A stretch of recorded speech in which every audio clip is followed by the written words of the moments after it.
Morning সবাইকে। আজকে তোমাদের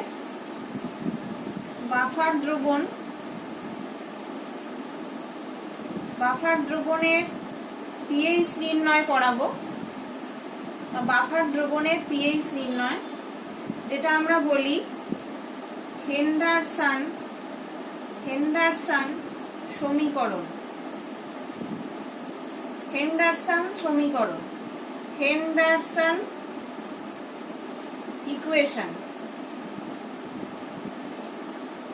এবারে হচ্ছে, ধরা যাক একটি বাফার দ্রবণে মৃদু অ্যাসিড HA ও তার লবণের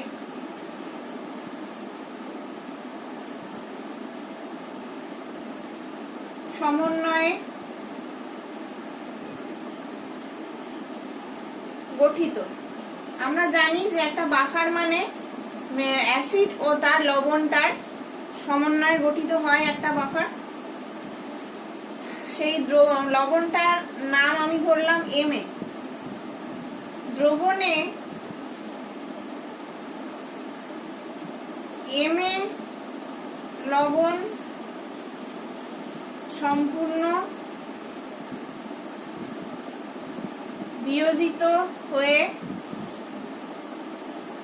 M প্লাস অ্যাকুয়াস ও A মাইনাস অ্যাকুয়াস আয়ন গঠন করে এবং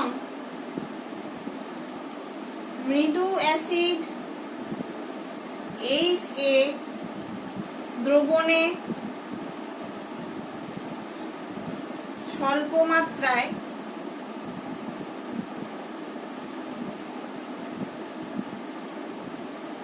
আয়নিত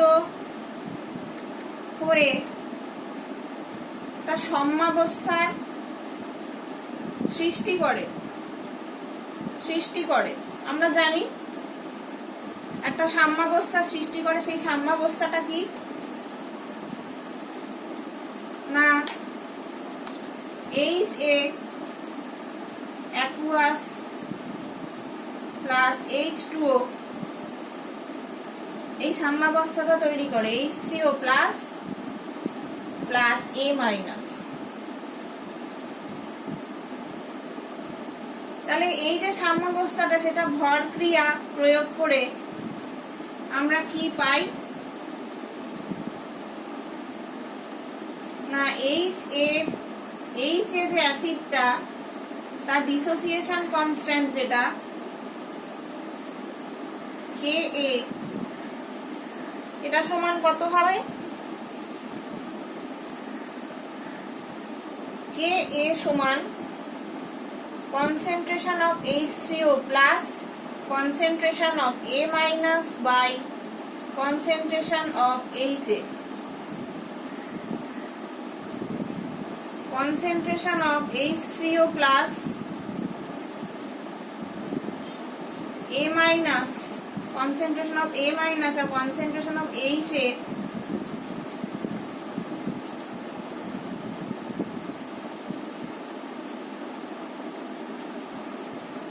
এটা হচ্ছে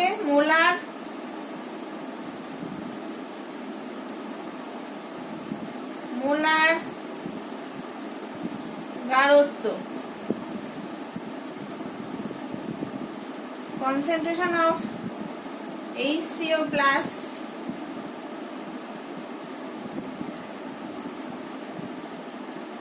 concentration of HA and concentration of A minus। এখন উভয় দিকেই যদি আমরা লগে 10 বেস বসাই, তাহলে minus log 10 concentration of H3O plus সমান কি হবে? Minus log 10 base Ka minus log of এইটা concentration of HA by concentration of A।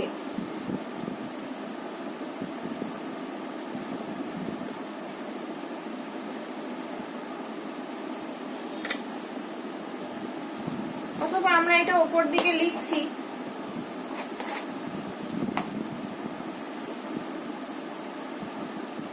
মানে লগ বসানোর পর কি হলো, minus log of concentration of H3O plus সমান minus log of Ka minus log 10 concentration of Ha by concentration of A minus. তাহলে এইটার মানে হচ্ছে pH সমান pKa বা plus log A minus by Ha। এটা হচ্ছে আমাদের হেন্ডারসন সমীকরণ। হেন্ডারসন সমীকরণ। এবার সম আয়নের A মাইনাস যদি আমরা সম আয়ন একটা পাই, সম আয়ন A মাইনাস প্রভাবে H এর আয়নায়ন পদ্ধতিটা কমবে। তাহলে সুতরাং কি হবে, সুতরাং দ্রবণে অনায়নিত যেটা H এ আছে, অনায়নিত H এর মোলার গাঢ়ত্বকে H এর প্রারম্ভিক মোলার গাঢ়ত্বের সমান ধরা যেতে পারে। সেটা তো পারে, কারণ এর যে সম আয়নের প্রভাবে যে অনায়নিত H আমরা যেটা কমন আয়ন এফেক্ট বা সম আয়ন এফেক্ট করেছি, সম আয়ন এফেক্ট যেটা করেছি বা কমন আয়ন এফেক্ট, সেটা হচ্ছে সম আয়ন A মাইনাস থাকলে এই যে H এর যেটা সেটা ডিসোসিয়েশনটা কমবে, তাই এর মোলার গাঢ়ত্বকে H এর প্রারম্ভিক মোলার গাঢ়ত্বের সমান ধরা যেতে পারে। আবার দ্রবণে M এর সম্পূর্ণ বিয়োজন,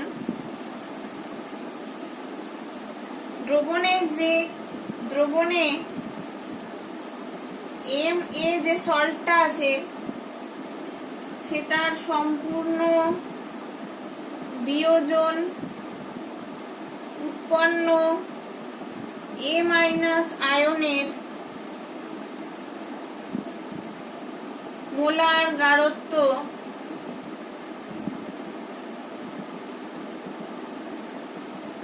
H এর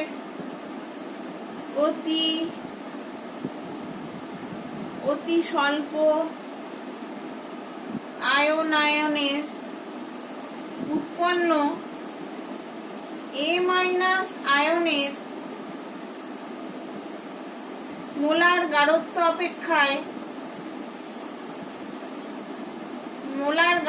অপেক্ষায় অনেক বেশি হয়।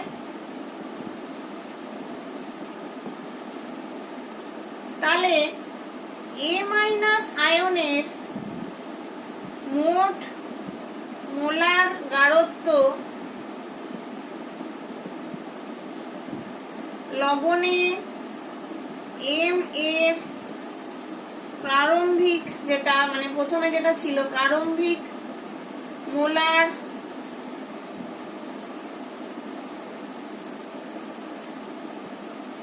গাঢ়ত্বের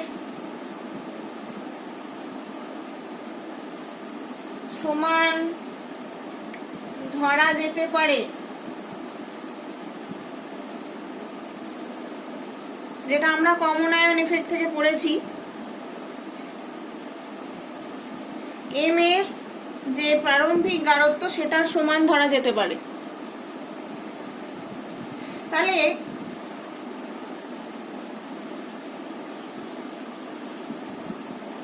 এটা আমরা 1 নম্বর সমীকরণ যদি ধরি, এটাকে আমরা 1 নম্বর সমীকরণ ধরছি, তাহলে 1 নম্বর সমীকরণ থেকে সমীকরণ অনুযায়ী pH সমান pKa plus log of concentration of লবণ by concentration of acid।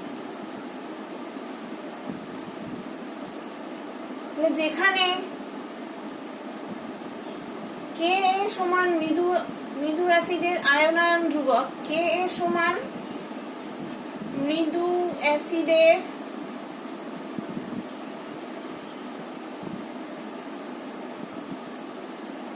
আয়নায়ন ধ্রুবক,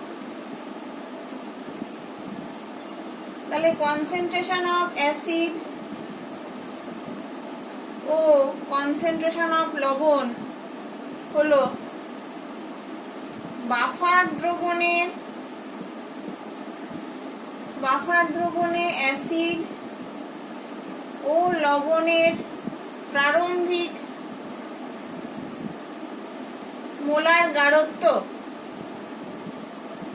মানে এদের মোলার গাঢ়ত্ব যেটা প্রারম্ভিক অবস্থায় ছিল অ্যাসিড আর লবণের দুটোই একই থাকবে।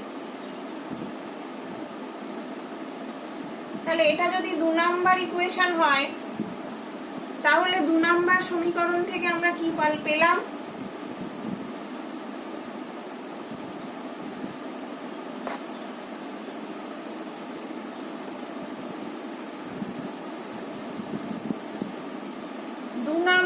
সমীকরণ হলো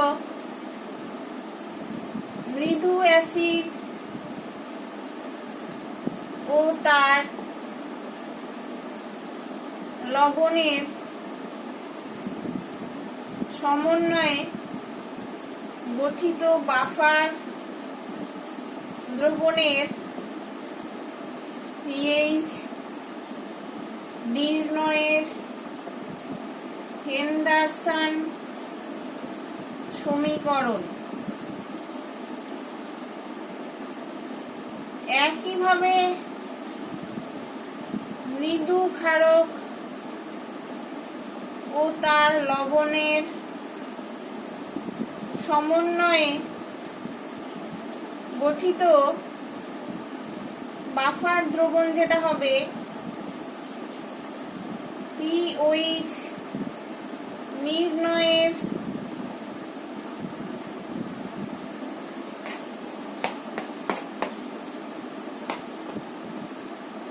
সমীকরণ হলো পিওইচ সমান পিকেবি প্লাস লগ অফ লবণ বাই কনসেন্ট্রেশন অফ ক্ষারক, যেখানে কেবি ইকুয়াল টু মৃদু ক্ষারকের আয়নায়ন ধ্রুবক এবং লবণ ও ক্ষারকের বাফার দ্রবণে যেমন প্রারম্ভিক মোলার গাঢ়ত্ব ছিল, সেটাই কনসেন্ট্রেশন দুটো প্রারম্ভিক মোলার গাঢ়ত্বতে থাকবে। তাহলে প্রারম্ভিক মোলার গাঢ়ত্ব, এই গেল আমাদের হেন্ডারসন ইকুয়েশন।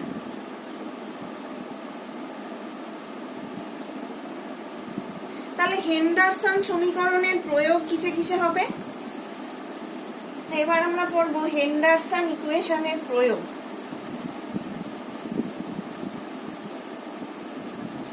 হেন্ডারসন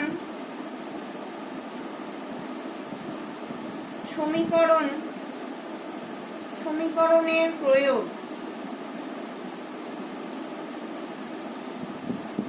তাহলে হেন্ডারসন সমীকরণের প্রয়োগ করে কি পাই আমরা? কোন বাফার দ্রবণের পিএইচ এর মান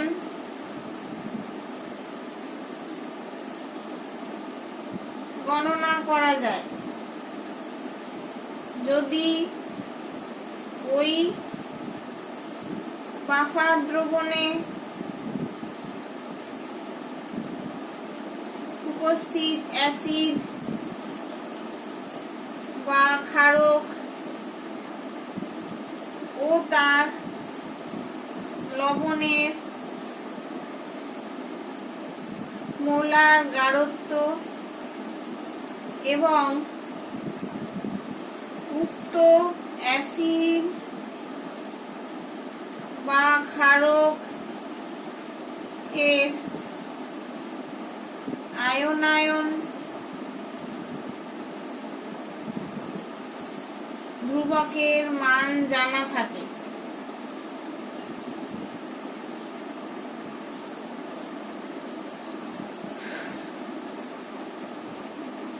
তাহলে কি হলো না, কোনো বাফার দ্রবণে পিএইচ এর মান গণনা করা যায় এই হেন্ডারসন ইকুয়েশন থেকে যদি ওই বাফার দ্রবণে উপস্থিত অ্যাসিড যেটা বা তার লবণের মোলার গাঢ়ত্ব এবং উক্ত অ্যাসিড বা ক্ষারকের যে আয়নায়ন ধ্রুবক কে অথবা কেবি যেটা, সেই মান দুটো জানা থাকে।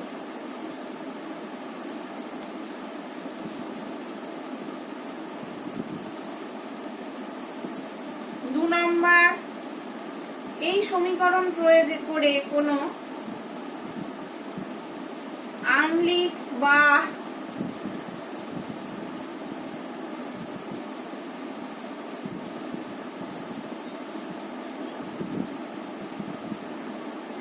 বাফার দ্রবণে উপস্থিত মৃদু অ্যাসিড বা ক্ষারকের আয়নায়ন ধ্রুবকের মান গণনা করা যায়। আম্লিক বা ক্ষারীয় বাফার দ্রবণে উপস্থিত মৃদু অ্যাসিড বা ক্ষারকের আয়নায়ন ধ্রুবকের মান গণনা করা যায়, যেটা আমরা জানি কে বা কেবি। সেটা কি করে করা যায়?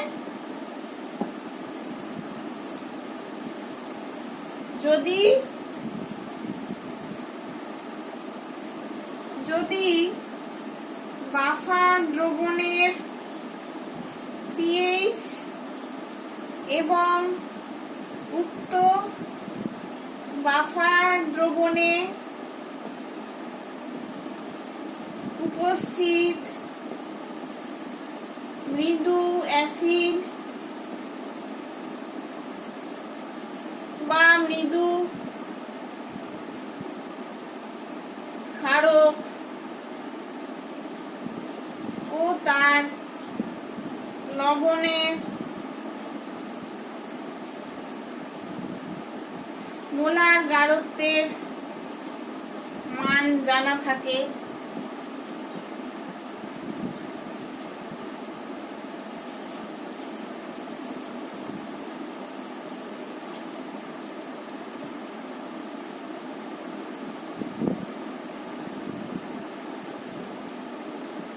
নির্দিষ্ট পিএইচ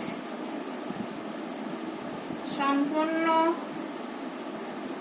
বাফার তৈরি করতে কোনো মৃদু অ্যাসিড এবং তার লবণের অথবা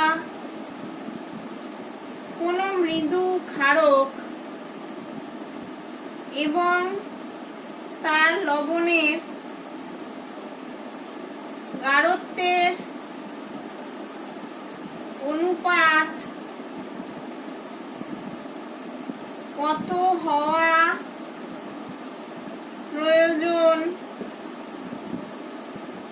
তা হেন্ডারসন সমীকরণ থেকে ধারণা করা যায়। নির্দিষ্ট পিএইচ সম্পন্ন বাফার দ্রবণ যদি তৈরি করতে হয়, তাহলে কোনো মৃদু অ্যাসিড এবং তার লবণের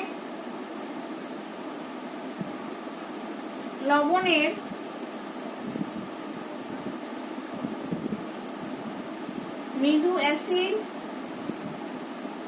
এবং তার লবণের গাঢ়ত্বের বা অথবা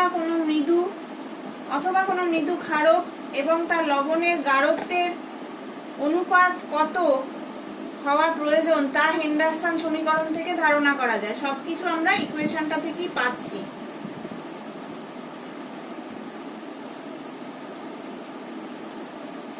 এবার হচ্ছে বাফার ক্যাপাসিটি কাকে বলছে।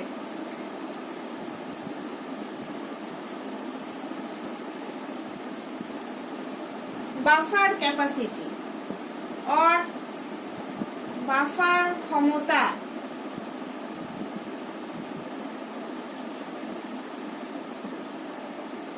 বাফার ক্যাপাসিটি এটা কি বলছে না 1 লিটার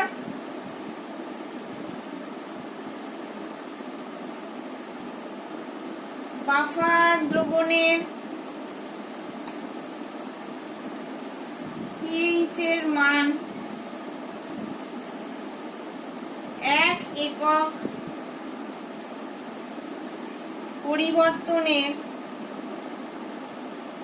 পরিবর্তন করতে যত গ্রাম অণু বা মোল তীব্র ক্ষারক বা অ্যাসিডের প্রয়োজন তাকে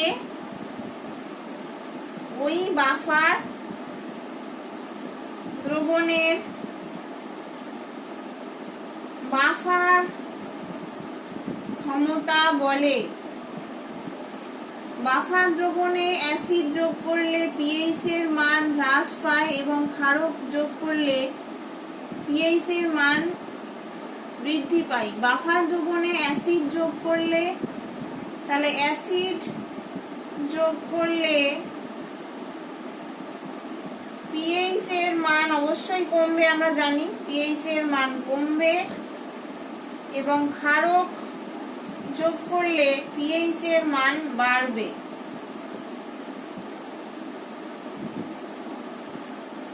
এবারে আমরা পড়ব বাফার ক্যাপাসিটির গাণিতিক ব্যাখ্যা।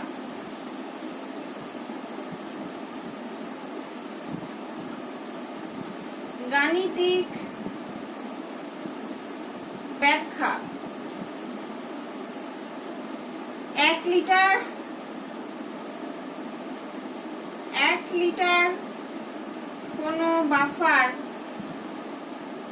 দ্রবণে কোন তীব্র ক্ষারকের ডিবি মোল ডিবি মানে চেঞ্জ যেটা ডিবি মোল যোগ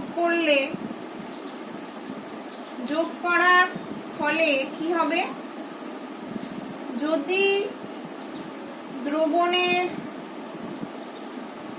পিএইচ এর বৃদ্ধি ডিপিএইচ হয় তবে উক্ত বাফার দ্রবণের বাফার ক্ষমতা beta equal to DB by ডিপিএইচ।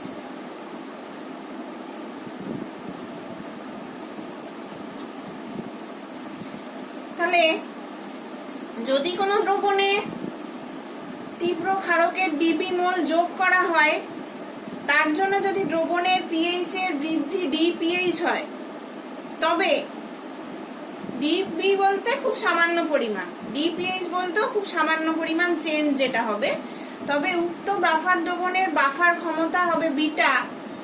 Beta হচ্ছে বাফার ক্ষমতা সমান ডিবি বাই ডিপিএইচ। আবার অ্যাসিডের ক্ষেত্রে কি হবে,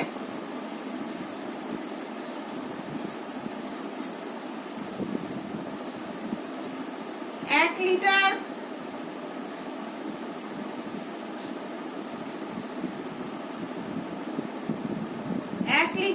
বাফার দ্রবণে কোনো তীব্র অ্যাসিডের DA মোল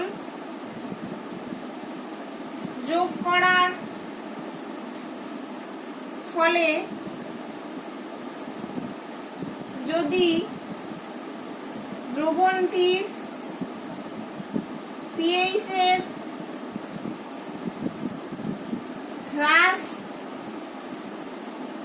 DPH হয় তবে উক্ত বাফার দ্রবণের বাফার ক্ষমতা বিটা সমান DA/DPH হবে।